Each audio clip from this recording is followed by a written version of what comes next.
Hey guys, in this video, if I try to measure the thickness of the wall, that is to 11.89. Actually, this was supposed to be 200. So what we can do here is, I like to select, or before doing everything, I like to select up everything, and it's quite a simple procedure. Getting to scale, and right in scale, I'll be picking up a base point here. Okay, then what I'm gonna do here is get into reference, and we'll be picking up reference length.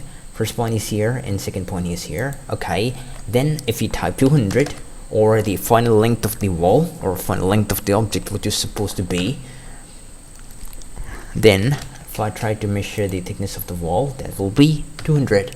That's a simple procedure to change your thickness of everything, or change the scale of every object in your model with respect to any absolute distance which you specify.